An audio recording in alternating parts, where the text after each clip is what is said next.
Audio Jungle.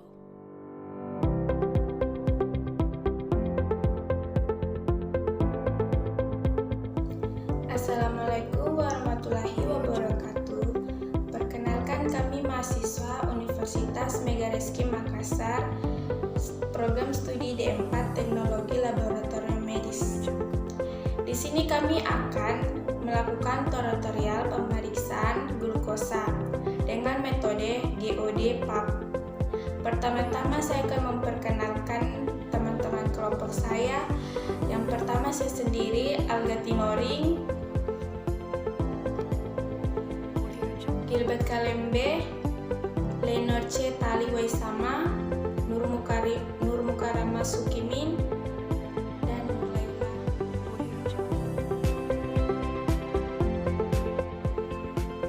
Sebelum kita masuk ke dalam pemeriksaan glukosa, kita harus mengetahui dulu tujuan dari glukosa ini sendiri, yaitu untuk mengetahui kadar gula yang terdapat pada tubuh kita atau tubuh manusia.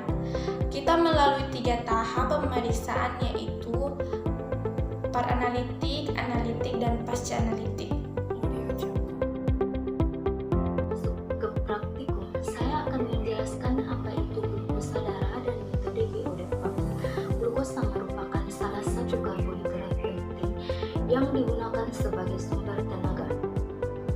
Glukosa berperan sebagai molekul utama dalam pembentukan energi di dalam tubuh, sebagai sumber energi utama dari kerja otak dan sel darah merah.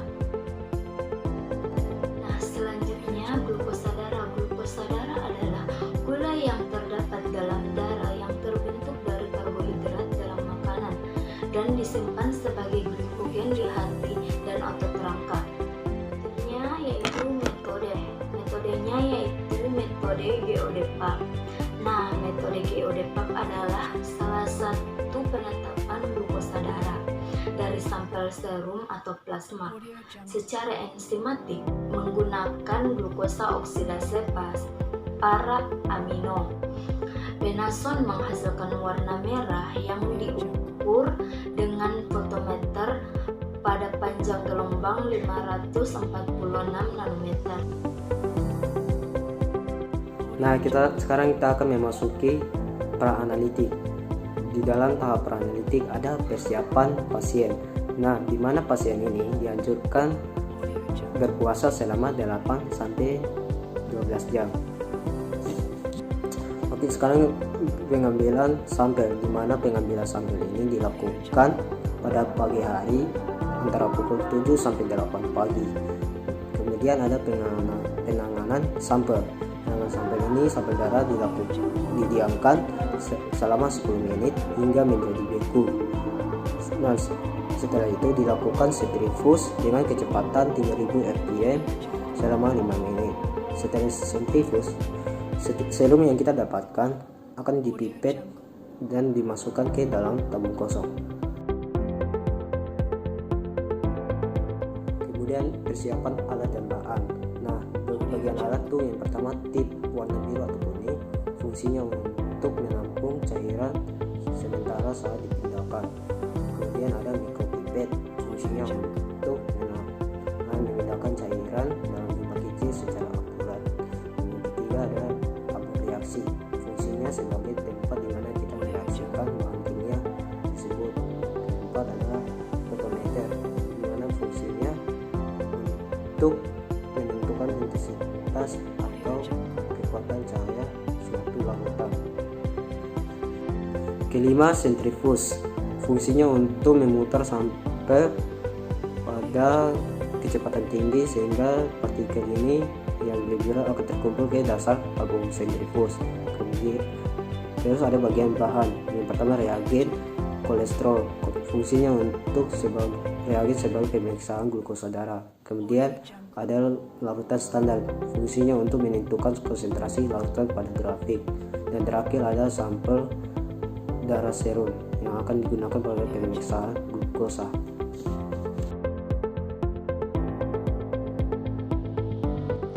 Baik teman-teman, kita akan masuk pada tahap yang kedua, yaitu tahap analitik. Pada tahap analitik ini, kita akan melakukan proses proses pemeriksaan glukosa darah menggunakan metode GOD PAP. Nah, untuk pemeriksaan glukosa darah menggunakan metode ini ada beberapa tahap yang akan kita lakukan. Yang pertama yaitu kita akan membuat blanko, yang kedua kita akan membuat larutan standar, dan yang ketiga kita akan membuat persiapan untuk pemeriksaan sampel. Untuk prosedur kerja atau cara kerja yang lebih lengkap pada tahap analitik ini, kita akan melihat video berikut ini. Baik teman-teman, kita akan masuk pada proses analitik dari metode GOD PAP. Dan langkah pertama yang akan kita lakukan untuk pemeriksaan ini adalah kita akan memipet 1000 mikroliter reagen.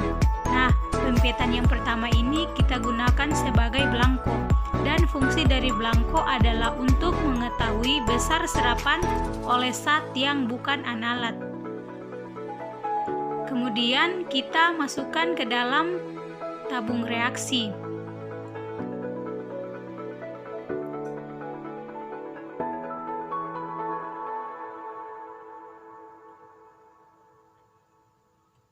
Setelah itu, kita memipet kembali reagen 1000 mikroliter, dan untuk pemipetan yang kedua ini digunakan sebagai standar. Nah, fungsi dari larutan standar adalah untuk mengukur konsentrasi larutan dalam grafik dan juga untuk mengukur volume. Kemudian dimasukkan ke dalam tabung reaksi yang kedua, dimasukkan secara perlahan-lahan hingga selesai. Kemudian langkah yang ketiga, kita memipet larutan standar sebanyak 10 mikroliter.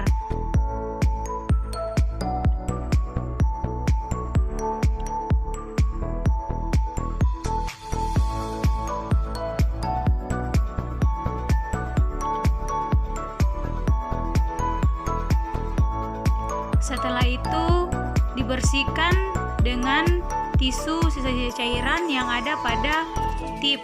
Kemudian dimasukkan ke dalam tabung pertama yang telah dimasukkan reagen.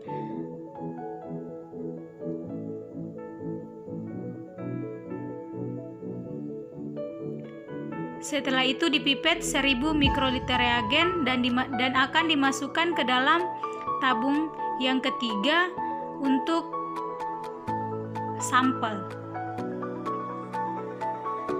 Kemudian dimasukkan ke dalam tabung secara perlahan-lahan hingga reagen habis pada tip.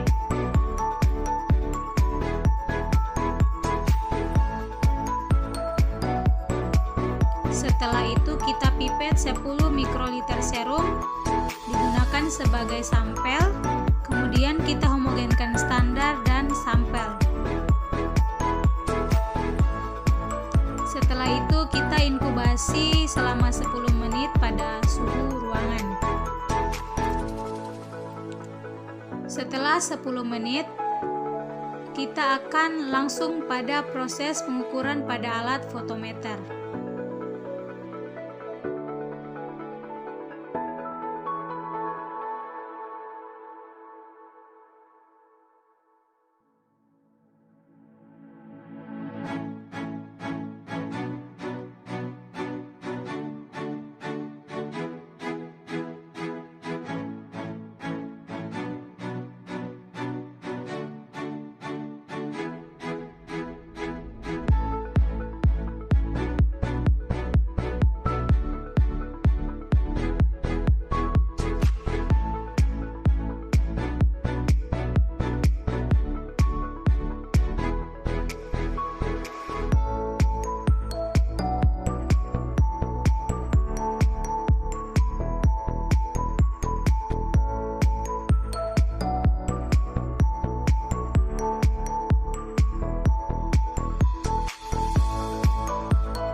pada tahap pasca analitik, yaitu berisi interpretasi hasil setelah melakukan tahap analitik tadi.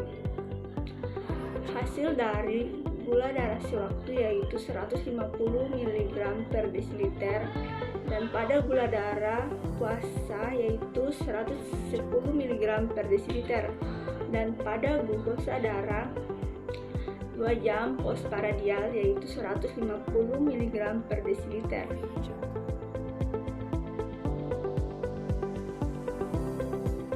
Sekian pemaparan materi tentang pemeriksaan glukosa darah menggunakan metode GeoDePaP. Kurang dan lebihnya kami mohon maaf. Assalamualaikum warahmatullahi wabarakatuh dan Shalom.